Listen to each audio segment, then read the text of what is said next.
Эгерде Ачык Акыйкат каналында биринчи жолу болсоңуз, каналга катталып, мага жакты деген белгини басып, ой пикири калтырууну унутпаңыз. Рахмат, Аманкан Батырбекович, Ербаев Алишер, бүтін Кыргызстан. Мына бага чейин мен коллегаларым дагы, Айыл чарба министрлиги дагы, кабинет министров дагы өздөрүнүн баяндамаларында айтышып кетти, что Айыл чарба министрлиги 2022 жылдан жазгы тала жумуштарына өз убагында жана ушкандыгын өткөрүү боюнча чоң чараларды көрүшүп атыптыр. Мында карап көрсөм, сиздердин долбооруңуздар 4 баскычтан 4 компоненттен турат экен. Ошолордон карап чыгып, менин биринчи суроо да, Азизбек Кубанычбекович, ушунча чоң амбициялык 4 баскычтан турган жана долбоорду алып келипсиздер. Булда республикалык штаб, анан кийин аймактарда штаб барбы? Бар болсо, ким жетектейт ушул штабтарды? Азиз Кубанычбекович. Республика деңгээлде албетте Айыл чарба министрлиги жетектейт. Түздөн түз министр сельского хозяйства жооп берет. Бул маселе боюнча азыр биз ушундай чоң акча каражат бөлүп берип, ошол эле кезде талаптарды койдук да. Бул жылы Айыл чарба министрлиги жалпы республикалык экономикалык салымы 5%дан кем эмес ички дүң продукцияга өсүшү камсыз кылып бериш керек деген бир тапшырма берип атабыз. Биринчиден. Экинчиден, мына эң чоң тармак мына биздин Кытай эл республикасына мына президентибиздин визитинин алкагында бул макулдашылды. Экспорт. Биздин айыл чарба продукцияларыбызды Кытай республикасына экспортту көбөйтүү, экспортту ачуу боюнча бир топ азыр азык-түлүк продуктылар ачылды жол Кытайга. Баал арасында мөмө-жемиш, айрым мөмө-жемиштер, бирок эт, сүт жана башка продуктылар боюнча ачылсын деген тапшырма коюлуп, жалпы тапшырма берилип атат. Бул маселе боюнча ар бир РУАР, ар бир мына ирригация департаменттери жоопкерчиликтери бар. И мен как вице-премьер бул маселе боюнча тыгыз иштеп атам. Мындай кандайдыр бир штаб, же кандайдыр бир чоң организационный жаңы уюшум жок азыр пока.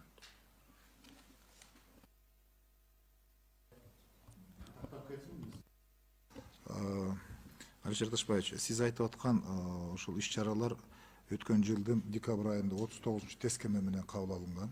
Жанагы 4 баскычтуу дагы тапшырмалар ошо менен кабыл алынган да, токтом менен. Анан ага тескеме чыккан. Тескемеде ар бир областта губернатордун биринчи орун басары, райондордо акимдердин биринчи орун басарлары, штабтын жетекчилери. Рахмат. Эмне үчүн дегенде буну сурооду бердим. Бир эле айыл чарба министрлиги ушунча эбегейс 26 миллиард сом менен жана башка беркилер менен өзү бир жетишпейт да. Эмне үчүн дегенде берди айыл чарба министрлигинин компетенциясына кирбеген берата жанагылар отурат да. Банктар турат, фонд госимущества жана башка уюмдар турат, булар баш бербейт да, структуралык. Ошон үчүн бир штаб коюп, анан кийин ошонун негизинде жумуш алып барсаңыздар деген сунуш эле да. Рахмат. Андан кийинки суроом, Азиз Кубанычбекович, сиз өзүңүздүн баяндамаңызда айтып кеттиңиз да, 1.232.6 миң гектар жер быйыл айыл чарба боюнча иштетилет. Ошонун ичинен 6.4 миң гектар жерге бизде өсүүдө деп атасыз да. Ушул эле маалда мен алган маалыматтарга караганда айыл чарба министрлигинин көрсөткөн маалыматтары жана инвентаризация болгон жерлери 1 январь 2020 жылга аянты 3.977.956 миң гектарды түзөт да. Ошон үчүн калган берди 30 эле пайыз болуп атат. Калган 70%-ын качан иштетесиздер?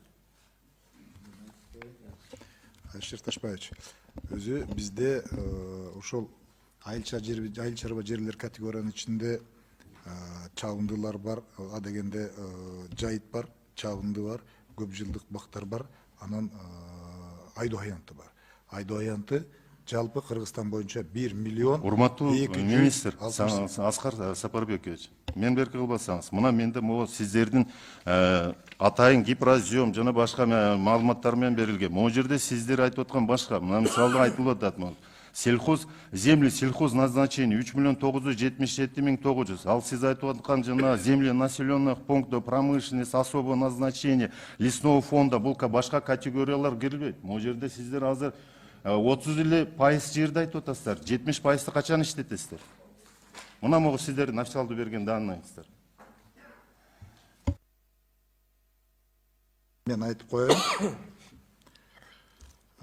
Сейчас на собственность. Bizde общая площадь земель, всего земель 1 миллион, то есть 19 миллион 994 миң 928 гектар жер бар. Анын içinde сельхозугодий 10 миллион 458 миң 657 гектар жер бар.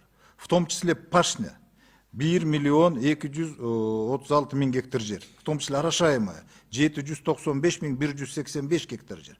Багарная 416 миң 557. Многолетние насаждения 37 миң. Залеж 34 миң. Сенокос 169 миң. Пастбище 9 миллион 400 миң. Мына биздин байлык ушул.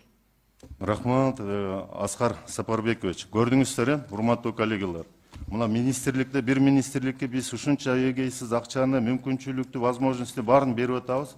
А буларда өздөрүндө статистикасы жок да. Обратная статистика жок. Могу жерде мисалы булардын берилген, кол коюлуп берилген данный менен бул жакта алып барып аткан биздин агрардык саясат боюнча Аскарбек Сапарбекович, мына данныйлар расходятся да. Ушунча бир келип такташсак, сиздер мененчи. Мен анткени сиздин замминистриңизге да айттым эле. Суббота күнү, понедельник могуга келгенге чейин такташып алайлы. Анткенде сиздер менен обратный статистика болуп атат да. Андан башка, мына сиздерде жанагы бир секунд. Азыр токтоп турсаңыз, мында дагы сүйлөйсүз азыр. Азыр могу жерден жанагы деп атасыздар да, мына берип атасыздар кабинет министровка, анан жогорку кеңешке маалымат берип атасыздар да. Урматтуу Азиз Кубанычбекович дагы өзүнүн баяндамасында 64 миң гектарга өсүү болжолдонуп атат биздин 2022 жылда деп атат.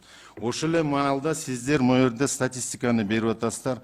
Общий карап көрсөм 56 миң гектар жер болуп атат да. Бу кандай түшүнсөк болот? 64пү, все-таки 50мү? Мерде мисалы караганда эле, мисалы сиздер айтып атасыз, жанагы айткан эле будай боюнча 4-9га, андан башка жанагы өсүмдүктөрдүн аянты боюнча 8 миң гектарга деп. Ушинтип баардыгын суммарно эсептеп келсек 50 миң. Все-таки биздин аянттар 6-4 миңгеби же 50 миң гектарга? Могу жерде мен сиздердин айткан жана тамеки өсүмдүктөрүн эсептебедим 500.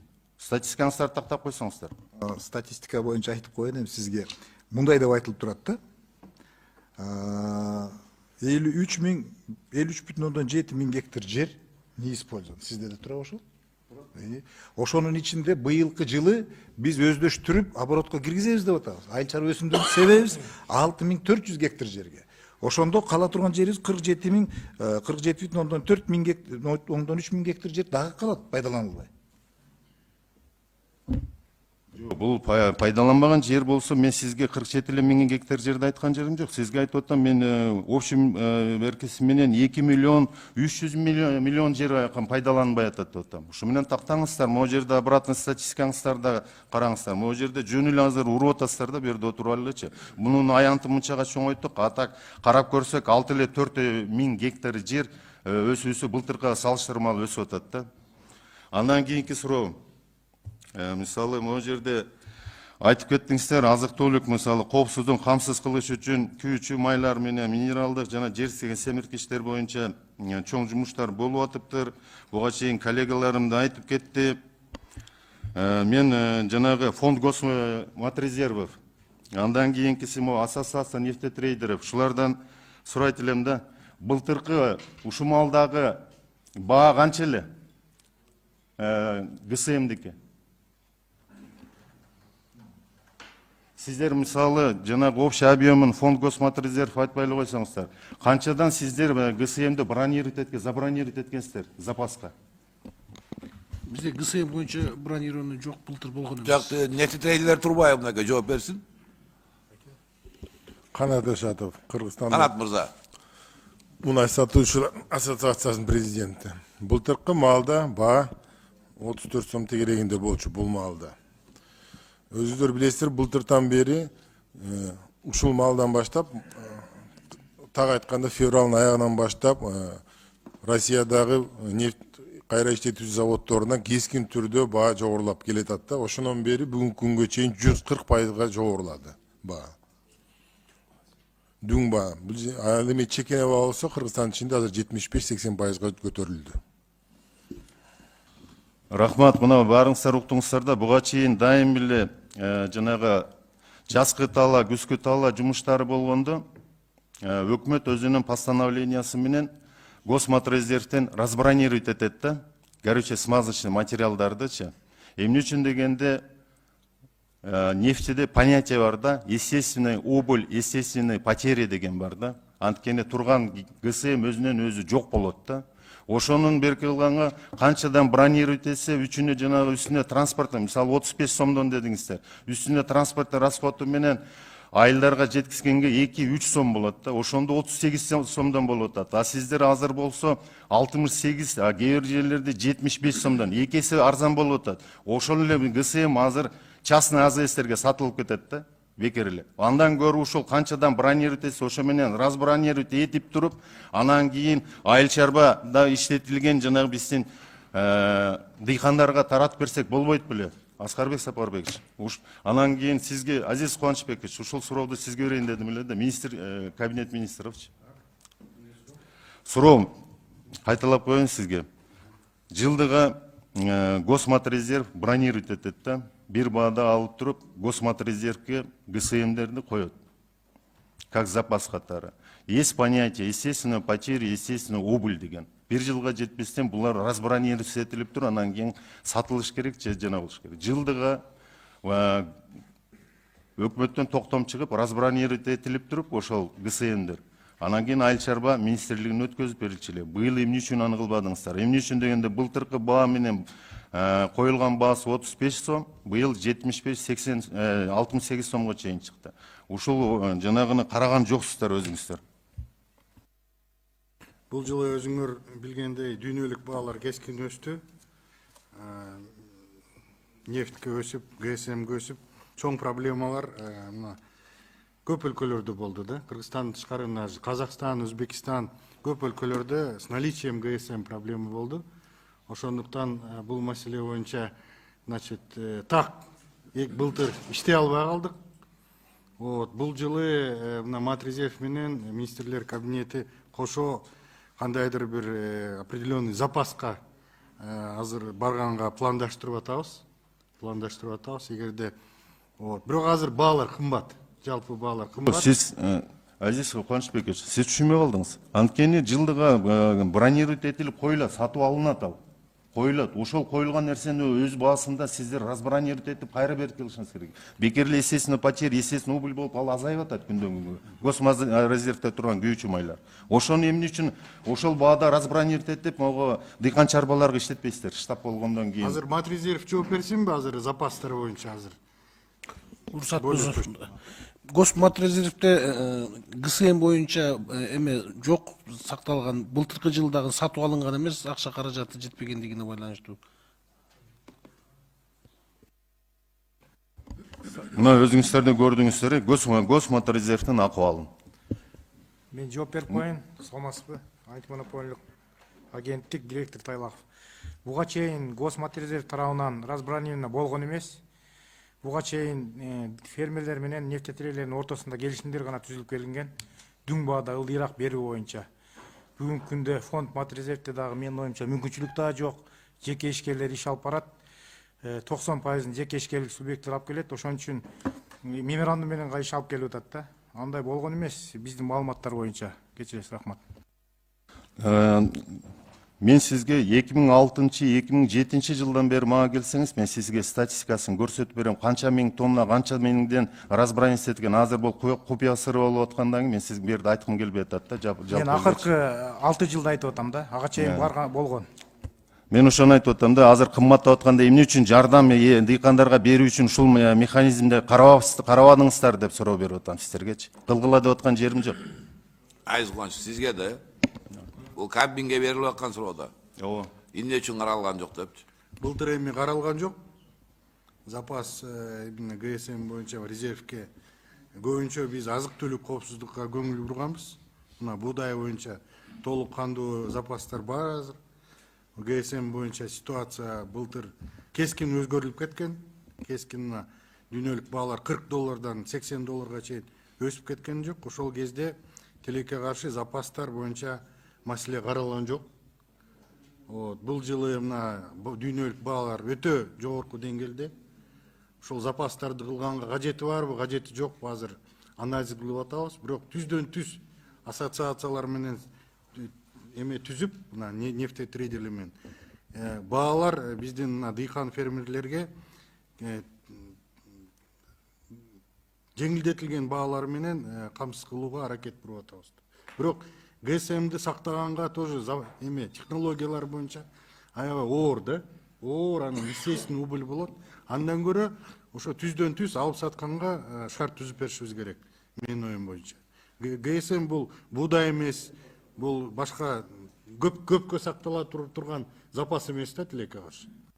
Рахмат.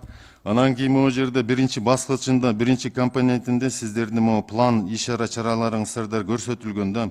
Пайдаланылбай жаткан айдоо жерлерин өздөштүрүү жана башкалары боюнча интенсивдүү технологияларды, башкаларды колдонуп атабыз депчи. Могу суу чарбачылыгынан берет элем да суроочу. Мисалы, могу Алабука чаткал райондору шарты оор тоолуу аймактарга кирет да. Ошол жакта бир мисал карап көрсөк, Фрунзенский деген канал бар да, 10-15 жылдан бери тазаланбайт. Могу бизге ошол жактарга инновациялык, интенсивдүү технология эмес, обычный эле каналдар жок, скважиналар жок. Ошол боюнча эмне дейсиз? Биякта маселе бар. Жакында мен Алабукага барам өзүм дагы. Бул жана ички чарбалык каналдар көп. Карап чыгып, буюрса быйыл өзүбүз дагы иш-чараны көрөбүз. Рахмат. Ушул боюнча мага бир жооп катары берип койсоңуз, сиз письменнечи. Беребиз. Рахмат. Анан кийин Айыл чарба министрлигине айтат элем, сунуш катарычы мына көп жанагы пландаштырып алыпсыздар, өсүмдүктөр боюнча үрөн менен камсыз кылуу жана башка сорттор боюнча айттыңыздар. Могу күйүүчү мал материалдары боюнча, анан химиялык заттар боюнча айттыңыздар. Булардын баардыгы жакшы, просто сиздерге калып калган телек катары да.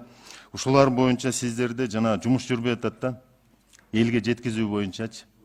Ел билбейт, кайсыл жерден кайсы үнөмдү алышын, эки эле жазыр сиздер жанагы фонд Госматрезервден складын айттыңыздар, бирөөсү юкта, бирөөсү Балыкчыда, Кантта, Бишкекте, Жалалабадта, Ошто. анан кийин ушулорду бүт сиздер бир порталыңыздар аркылуу же роликпи же промо ролик кылып, кайсыл жерден кайсы үрөндөрдү, эмнени кайсыл жерден алат, кайсы бада, ушул жөнүндө иштерди жүргүзсөңүздөр. Рахмат. Да, Жанел Калгач. Мен Казыр. bir мүнөткө Алишер Ташбаевич, сиз туура эле айттыңыз, 3.977.956 гектар жайыт жерин айттыңыз. Жайыт жери болчу. Мен сизге берген маалымат боюнча. Айыл чарба деп жазылып калды. Ошо айыл чарба деп жазылып калыптыр, ошон үчүн мен ошо сизге бул жерден кечирим сурайбыз. Sizge Жок, булар боюнча келди, Гипрозем деле келишти, барды келип кетти. Сиз да келиңиз, могулар боюнча бүт тактайлы. Сиздердин координат жайыт боюнча дагы башкалар боюнча суроолор көп бул жердечи. Комитеттин мүчөлөрү эмки понедельникми, эмки кароолоо биринчи маселе менен коелу. Анда добуш берип койсоңуздар. Рахмат, сунуш өттү. Анда бул маселе боюнча эмки жумада биринчи маселе менен ушуну карайбыз.